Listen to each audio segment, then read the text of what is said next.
You're standing in a quiet room. You're walking down the street. You're trying to fall asleep, and then you feel it. A faint, urgent buzz against your leg. A phantom signal from the world.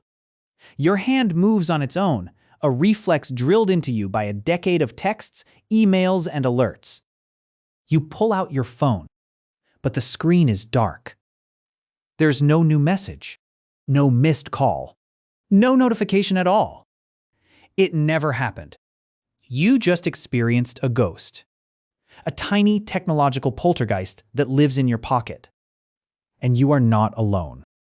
Studies show that somewhere between 70 and 90% of people have felt it. We've given it a name, phantom vibration syndrome. And for years we thought we knew what it was, a simple mistake. A modern brain, overloaded with information, misinterpreting a random signal. The rustle of your clothes. A muscle twitch. The low hum of a refrigerator. Your brain, anxious to catch every single alert, just gets it wrong sometimes. It's a false alarm. And honestly, that explanation makes a lot of sense. Scientists call it signal detection theory. Your brain has to make a constant stream of decisions about what is real and what is noise. When the consequences of missing a signal are high, your brain lowers its threshold. It would rather have a few false alarms than miss one real threat. For our ancestors, that meant mistaking a gust of wind for a predator in the bushes. A false alarm costs you nothing. Missing the real thing costs you your life. For you, the signal is a text from your boss, a call from your family, a notification that connects you to your social world. So your brain turns up the sensitivity, listening for the faintest possible sign of a vibration, because in our world, being disconnected can feel like a kind of death. It's just a habit, a new wiring in your head for a new kind of world. When you first get a new phone, you don't feel these phantom signals. They only start after you've carried it in the same pocket, day after day, for weeks or months. Your brain learns where to expect the signal, and it begins to actively listen with that part of your body. Your pocket becomes an extension of your ear. You're not going crazy. You've just trained your nervous system so perfectly that sometimes it runs the simulation without the actual event. But here's where it gets complicated. Because what if it's not just a mental error? What if it's not a glitch at all? What if it's evidence that your brain is quietly and radically redefining what your body is? In 2012, a philosopher of technology named Dr. Robert Rosenberger at Georgia Tech proposed a new way of looking at this. He argued that the phantom vibration isn't a misinterpretation. It's a learned bodily habit. Think about someone who wears glasses. After a while, they don't feel the weight on their nose anymore. The glasses become transparent, a part of their sensory system. They don't feel the glasses, they just see through them. Or a carpenter who uses a hammer all day. They don't think about the hammer. They feel the nail. The tool has become an extension of their hand. Humans have been doing this for thousands of years.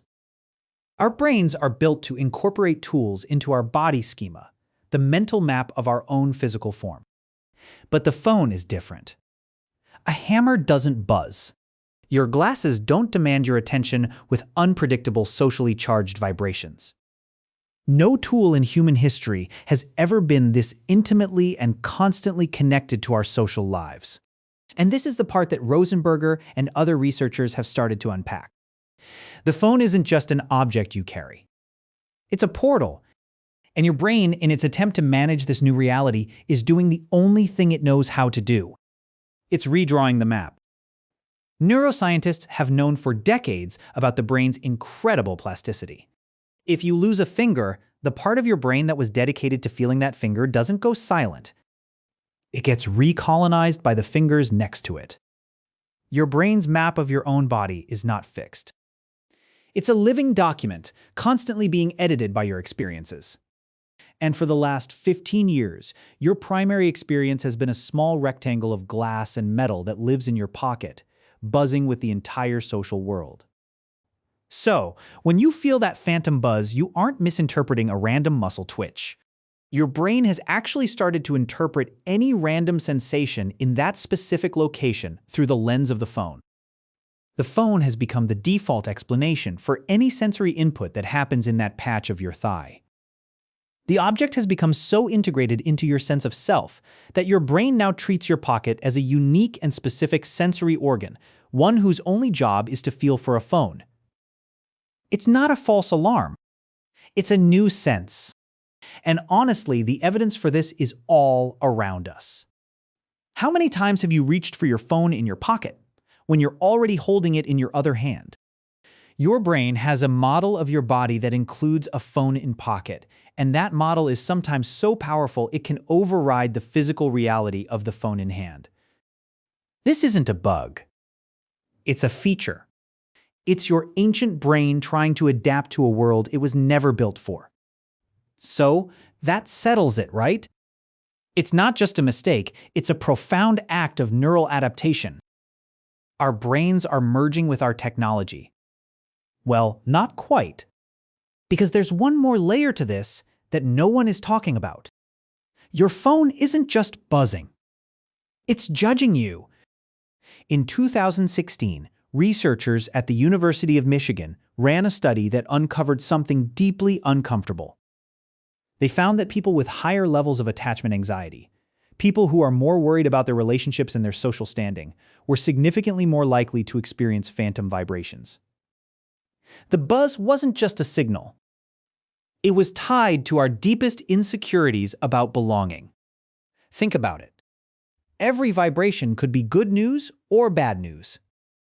A message from someone you love or a message that you've been left out. An invitation or an obligation. Every buzz is a social gamble. And for people who are already anxious about their connections to others, their brains are on high alert for any sign of that gamble. The phantom vibration isn't just your brain incorporating a tool. It's your brain physically manifesting your anxiety about your place in the world. It's the feeling of being left out made into a physical sensation. A ghost limb for your social life. We are the first generation of humans to outsource our social instincts to a piece of silicon. For hundreds of thousands of years, you knew your status in the tribe by reading faces, by listening to tone of voice, by physical presence. Now, you learn it from a notification. And when that notification is gone, your brain is so desperate for the feedback that it will literally invent it just to have something to react to. Look, this isn't some warning about the evils of technology. This is just what's happening. Your brain is a survival machine, and it will adapt to whatever environment you put it in. We've placed ourselves in an environment where our social survival is mediated through a device that vibrates. So our brains have learned to feel that vibration even when it isn't there. It's a testament to how badly we want to connect. The next time you're in a quiet room and you feel that buzz, when you reach into your pocket and find nothing, just take a second. It's not a mistake. It's not a malfunction. It's a message from the deepest parts of your brain. A signal from an ancient nervous system that's trying its best to navigate a world that changes faster than it can. It's the physical trace of a question we are all asking, all the time. A quiet hum of hope and anxiety just under the surface. Did someone call for me?